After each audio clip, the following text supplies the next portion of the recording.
Oke Sobat Besti, ini merupakan video spesial yang bakal aku tayangin ke teman-teman ya. Jadi saat ini aku akan ajak teman-teman terbang dari Adelaide ke Bali dengan menggunakan AirAsia ya teman-teman. Jadi untuk nomor penerbangan itu di QZ421 ya teman-teman. Jadi ada sesuatu yang sangat-sangat benar-benar membuat aku trauma ya di flight aku yang kali ini ya teman-teman. Jadi ini aku perjalanan ke Adelaide Airport ya teman-teman, setelah aku check out dari hotel. Karena flight aku itu jam 7:05 udah berangkat, jadi aku benar-benar early morning banget berangkat ya. Ini masih gelap dan ini aku sudah sampai di Adelaide Airport ya teman-teman. Nah, jadi Adelaide Airport ini agak unik ya teman-teman. Tadi kan aku bilang agak trauma ya sama flight aku yang ini. Jadi di Adelaide Airport itu benar-benar unik banget airportnya teman-teman.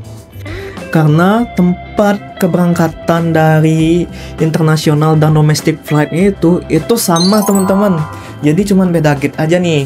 Nah, agak bingung kan? Nanti aku kasih detailnya deh. Aku bakal jelasin ke teman-teman. Jadi ini dia waktu aku masuk di Adelaide Airport ya, ini untuk yang pertama. Jadi teman-teman bisa lihat tuh all departure-nya bisa naik ya teman-teman. Tapi karena aku mau ngerokok dulu, aku mau cari smoking room dulu ya teman-teman. Airportnya oke sih. Cukup besar juga teman-teman. Dan ini aku posisi lagi check-in ya teman-teman. Jadi ini aku lagi ada di yang aku linkerin keduanya itu ya teman-teman, kurang lebih di situ. Dan ini juga tempat check-innya jadi satu ya, internasional dan domestik juga sama tempat check-innya di sini. Dan aku bakal jelasin lagi nih ya teman-teman. Jadi tadi kan aku check-in ya, aku yang tempat aku linkerin ini tuh tempat check-in aku yang tadi. Nah, jadi setelah aku check-in, kita itu akan masuk lewat sini teman-teman. Jadi itu tuh merupakan security check ya teman-teman. Jadi ya seperti biasa kita ngecek barang di situ. Dan setelah kita ngecek barang kan langsung kelihatan ya gate-gate di depan kita. Nah, itu tuh agak buat aku bingung sih ya teman-teman. Biasanya kan kalau kita flight internasional itu tuh kan ada imigrasi ya. Ini kok langsung ada gate di depan mataku. Aku kan bingung ya. Dan teman-teman bisa lihat ya untuk gate 15 dan 16 itu bisa belok kanan ya. Jadi aku cukup bingung sih di sini ya teman-teman. Karena kok nggak ada imigrasi langsung tahu-tahu tiba di gate ya. Dan kebetulan aku juga dapat gate 15 di sini posisinya teman-teman. Itu benar-benar aneh banget sih. Jadi ya udah, karena aku dapat gate 15, ya udah aku tuh awalnya nunggu di gate 15 ya teman-teman di sini. Ya udah guys, aku kan awalnya nyantai ya teman-teman. Aku nunggulah, aku santailah di gate 15 tidur-tiduran, dan selang beberapa jam kok nggak ada, kok masih sepi ya nggak. Padahal tadi aku lihat orang-orang yang check-in di counter check-in itu tuh banyak banget yang satu nomor penerbangan sama aku ya, tapi kok di tempat check-in sepi banget ya. Nah, jadi ini dia nih masalahnya teman-teman.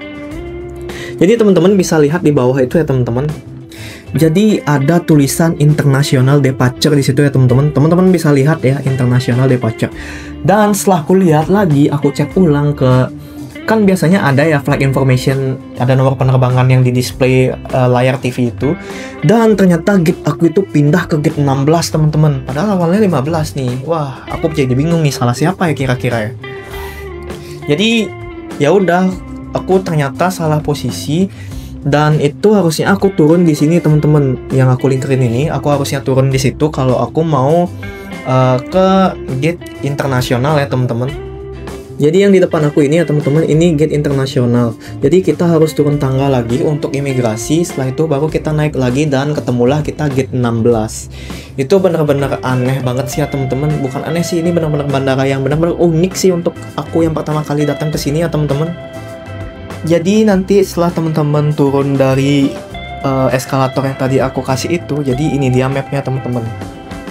Jadi setelah teman-teman turun dari lantai 2, sekarang ini kan aku di lantai 2 ya. Jadi setelah teman-teman turun dari lantai 2, itu tuh teman-teman turun ke lantai 1, yang dimana lantai 1 itu isinya tuh cuman imigrasi untuk internasional ya teman-teman. Teman-teman bisa lihat nih, international departure screening. Jadi nanti teman-teman dicek di situ. Dan di sini dia masalahku ya teman-teman. Jadi karena aku nggak punya waktu banyak, jadi teman-teman tahulah ya, orang imigrasi itu kan kadang emang agak bentak-bentak gitu ya. Aku dibentak sempet karena waktu aku scan barang, aku tuh dibilang keluarin laptop kamu, padahal aku nggak bawa laptop teman-teman. Dan mungkin yang dia maksud iPad aku sih ya. Jadi iPad aku ya udah aku keluarin dari tas dan aku taruh, kan ada tatakannya udah dikasih tuh. Nah karena udah cepet-cepet, jadi aku lupa tuh aku ngambil iPad.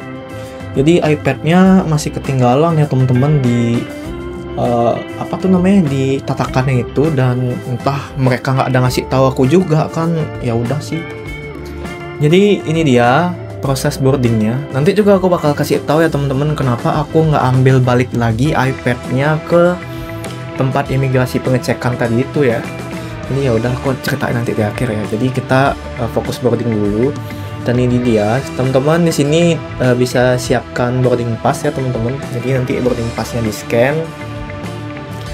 Dan nah teman-teman bisa lihat ya ada kaca di depan itu. Jadi bedanya gate internasional dan gate domestik itu tuh cuman di separate pakai kacanya itu ya, pembatas kacanya itu aja teman-teman. Ini bener-bener airport yang unik banget sih menurut aku.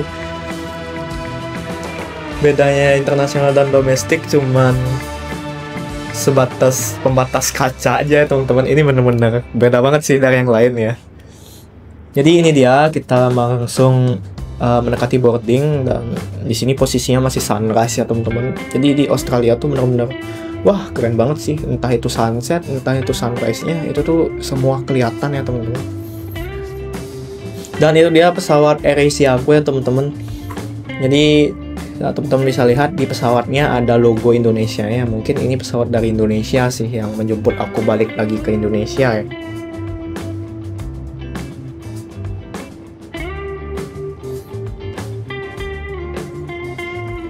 Jadi ya ini lebih rame sih dari waktu aku berangkat ya teman-teman. Ini kerasa banget ramenya. Waktu aku berangkat dari Denpasar ke Adelaide itu benar-benar sepi banget. Tapi waktu aku baliknya itu benar-benar wow, cukup crowded ya. Jadi ini dia, kita masuk ke pesawatnya AirAsia ya teman-teman. Jadi bisa teman-teman lihat di bagian depan itu ini special seat ya teman-teman. Pastinya lebih mahal sih kalau yang ada merahnya ini. Dan kalau yang hitam gini seat udah biasa sih, seat yang biasa ya teman-teman. Jadi seperti biasa ya, economy class pasti kena macet nih. Ya udahlah ya, namanya juga economy class, kita sabarin aja ya teman-teman. Kita disambut juga sama pramugari yang cantik-cantik ini. Dan ini dia, kita langsung aja ke seat dari aku ini yang aku dapat ini ya teman-teman. Seperti biasa legroomnya kira-kira masih sama ya sama pesawat yang bawa aku ke sini.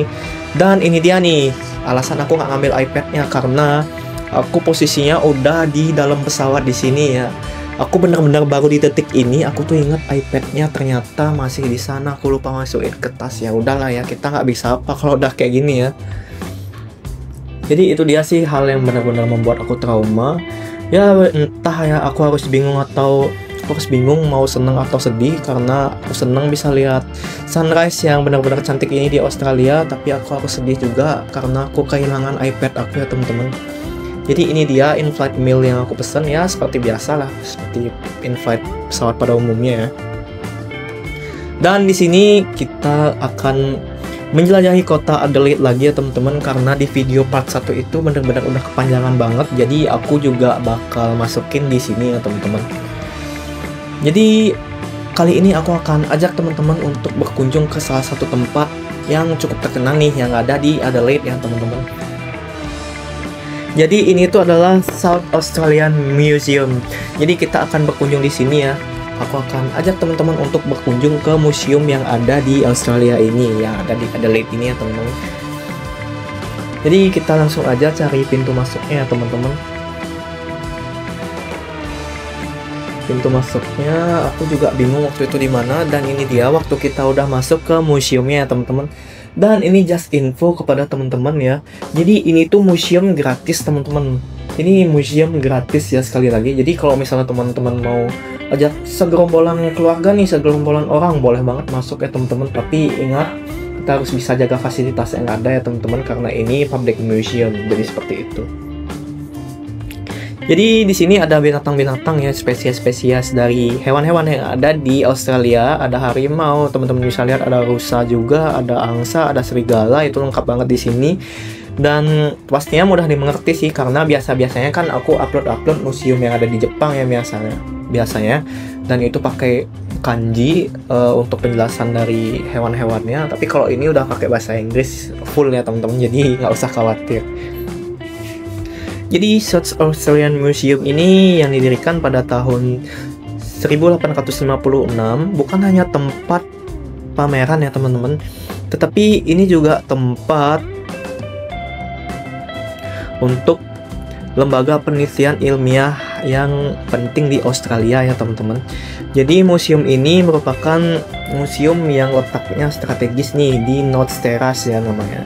Itu pusat budayanya Adelaide ya teman-teman, dan memiliki koleksi yang luar biasa nih teman-teman museum ini, terutama yang berkaitan dengan warisan alam dan budaya Australia seperti yang udah teman-teman lihat tadi ya teman-teman. Jadi koleksi utama yang wajib dilihat di museum ini adalah terkenal ya karena memiliki beberapa galeri permanen yang sangat penting nih teman-teman, seperti yang ada di video ini ya. Teman-teman bisa lihat itu apa,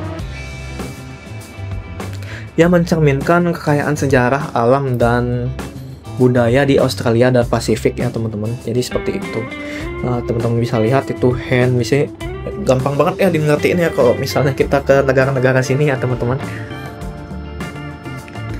Jadi galeri art budaya atau Aborigin Australia ini adalah salah satu galeri terpenting di museum ini ya teman-teman. Jadi koleksinya diakui sebagai yang terbesar dan paling lengkap di dunia ya teman-teman. Jadi teman-teman bisa melihat ribuan artefak yang menceritakan kisah, tradisi, dan kehidupan sehari-hari dari suku-suku ini ya teman-teman, dari seluruh benua di Australia. Nah, jadi koleksi ini mencakup seperti peralatan berburu, lukisan, alat musik, benda, dan benda-benda ritual ya teman-teman. Jadi ini benar-benar lengkap banget. Selanjutnya juga ada galeri Pasifik nih teman-teman di museum ini. Jadi galeri ini menampilkan koleksi benda-benda budaya dari berbagai negara kepulauan di Samudra Pasifik termasuk Papua Nugini, Fiji, Samoa. Koleksinya tuh mencerminkan keragaman seni, teknologi, dan upacara adat dari wilayah yang luas ini. Sejarah dan peran penting Museum South Australian Museum ini didirikan dengan tujuan yang ganda ya teman-teman, yaitu sebagai tempat publik untuk pendidikan dan sebagai pusat penelitian ilmiah ya teman-teman. Selama bertahun-tahun, para ilmuwan museum telah melakukan ekspedisi dan penelitian penting yang membantu kita memahami geologi, zoologi, dan antropologi Australia ya teman-teman. Jadi perannya sebagai lembaga penelitian membuatnya jauh lebih dari sekedar tempat wisata. Ia juga merupakan salah satu pusat pengetahuan yang hidup ya teman-teman. Jadi aku juga bakal ngasih informasi-informasi yang penting ya kalau misalnya teman-teman mau berkunjung ke museum ini. Jadi untuk pengunjung yang mau ke sini itu tuh museum itu benar-benar mudah dijangkau ya. Ini berada di North Terrace yang dikelilingi oleh tempat-tempat menarik lainnya ya, seperti Art Gallery of South Australia, ada State Library of South Australia. Ini benar-benar lengkap banget ya teman-teman. Kalau mau berkunjung ke daerah sini teman-teman bisa banget mengunjungi banyak tempat lainnya yang emang mirip-mirip ya. Jadi untuk jam buka dari museum ini adalah buka setiap hari ya teman-teman, dari pukul 10 pagi hingga jam 5 sore, dan kecuali pada hari-hari libur tertentu ya teman-teman. Untuk biaya masuk, of course, seperti yang udah aku bilang tadi, jadi masuk ke museum ini itu gratis teman-teman, memungkinkan setiap orang untuk menikmati koleksi dari pamerannya ya teman-teman. Namun pameran khusus yang diadakan mungkin memiliki biaya tambahan, yaitu juga tergantung sih nanti ya teman-teman. Jadi untuk fasilitasnya sendiri, terdapat beberapa toko museum yang menjual buku dan souvenir, serta kafe yang nyaman untuk beristirahat. Jadi museum ini juga ramah bagi pengguna kursi roda teman-teman, dan ada banyak sekali akses lift yang entah itu toilet yang udah disesuaikan untuk misalnya teman-teman yang bawa stroller bayi, dan juga kalau misalnya teman-teman pakai kursi roda. Jadi seperti itu. Oke, itu dia untuk perjalanan kita menggunakan AirAsia dan juga pengalaman kita di kota Adelaide ini ya teman-teman. Kalau teman-teman ada pertanyaan bisa banget teman-teman tuliskan di kolom komentar ya. Jangan lupa like, comment, and subscribe, dan jangan lupa share video ini ke teman-teman kalian ya. Bye bestie.